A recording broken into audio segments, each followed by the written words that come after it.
கமலஹாசன் இந்த இந்தியா விட்டு தமிழ்நாட்டை விட்டு போயிட்டுப்பா. எங்க போற? உன்னுடைய பிளான் என்ன? எதிர்காலத்தில் நீ இங்கிலீஷ்ல ஹாலிவுட்ல போய் செட்டில் ஆகணும்னு நினைச்சிட்டு இருக்க. அதுக்கு இது ஒரு ரூட் போற. நீ இதை உன்னை பத்தி தெரியுமா எங்களுக்கு? ஆனா நீ நல்லவன் தான். நீ நல்லவன், நல்ல தொழில்நுட்ப கலைஞர். அதுக்கு தலைவணங்க. காலில் வேணாலும் விழுகிற.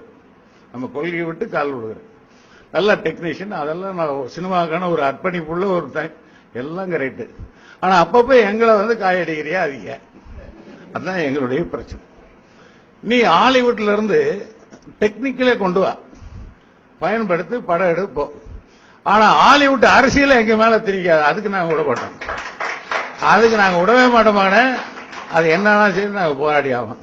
இஸ்லாமியர்கள் எல்லாம் போராடுறோம்னா இஸ்லாமியர்களை பற்றி நாம கொஞ்சம் கனிவோடு யோசிக்கணும்.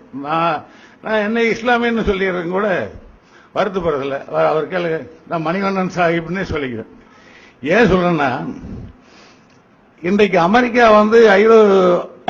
அரபு நாடுகளை தாக்கி, ஆப்கானிஸ்தானை தாக்கி மாபெரும் அது கமல் இன்னொரு புலிகிருக்க பாருங்க. அந்த 2 லட்சத்துக்கும் மேற்பட்ட குழந்தைகள், பெண்கள் கொல்லப்பட்டாங்க ஆப்கானிஸ்தானத்தில். ஆனா அவன் சொல்றான், அமெரிக்க ராணுவம் குழந்தைகளையும் தாய்மார்களையும் எல்லாம் கையே வைக்காதுங்கிறான். இது எவ்வளவு ஒரு அண்ட புழுகு. ஏன் இப்படி அமெரிக்காவுக்கு ஜாலரா போற? அதனால எப்பவுமே இந்தியனும் கிடையாது, தமிழன் கிடையாது. தேவைப்பட்டா பெரியாரை பத்தி பேசுவான். நீங்க ரொம்ப ஜாகிரதையா இருக்கணும். ஆனா அவரும் நன்னா ஐயங்கார். அவர் படத்துல நீ வேணும் விஷ்ணு படத்துக்கு பாருங்க. விஷ்ணு எப்ப சிவர் வைக்க மாட்டான். யோசிச்சு பாருங்கோ. தசாவதாரம் தான் படம் எடுப்பான்.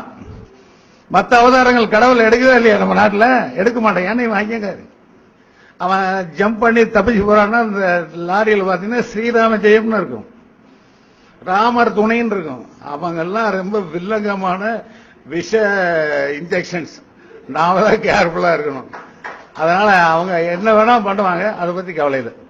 நான் எதுக்கு சொல்ல வந்தேன்னா, அந்த மாதிரியான அட்டுழியங்கள் பண்ணிட்டு அந்த கமலஹாசன் நான் சொத்தெல்லாம் போயிடுச்சு, நான் ஊரை விட்டு போறேன், அதை போறேன், இதை போறேன். இஸ்லாமியர்கள்னா இஸ்லாமியர்களுக்கு பத்தி எழுதுறதுக்கு கதையே இல்லையாடா?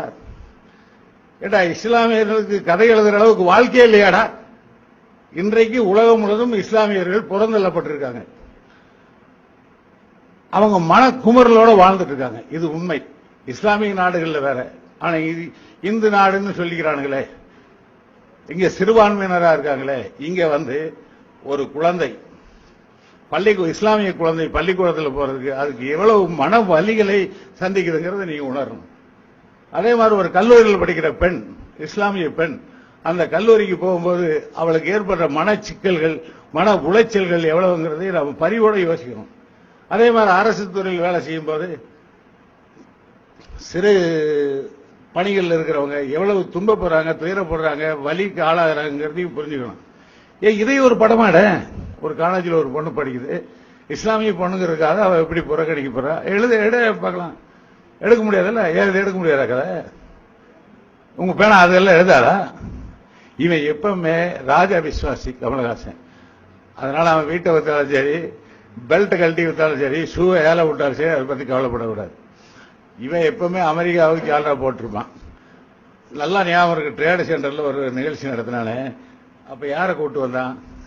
பிரிட்டிஷ் மகாராணி கூட்டு வந்தான். எல்லா சினிமாக்காரனும் போனா நான் வரமாட்டேன். ஏன் வாய மணிவன் நான் வந்த அப்படியே ஸ்டேஜில் என்ன நம்ம மூஞ்சி போய் ஸ்டேஜில் காட்ட என்ன கட்டாட்டின்னு ஏண்டா டேய், நாம ஆங்கிலேயங்கிட்ட இருந்து விடுதலை வாங்கிட்டு அடிச்சு துரத்துறவங்க அவங்க. அவளை திரும்பவும் மகாராணின்னு கூட்டு உட்கார வச்சு அவ முன்னாடி போய் நான் நிக்கணுமா? அசிங்கமா இல்லையடா உங்களுக்கு நான் கேட்டேன். இவன் யாரு சினிமாவில் இருக்கிறவனுக்கும் வரலாறு தெரியாது. அப்படியா அப்படிங்கிறான். இப்படிப்பட்ட சூழ்ச்சியான ஒரு கலைஞனுக்காக நாம் யாரும் கண்ணீர் விட தேவையில்லை. நான் நிறைய இந்திய டுடேல சொன்னேன். இப்ப இந்த 2-3 தொலைக்காட்சியிலையும் சொன்னேன். ஆனா டைம் கருதி கமலஹாசன் பத்தவங்க சொன்னதை எடிட் பண்ணிடுவாங்க. சரி, இந்த வாய்ப்பை பயன்படுத்தி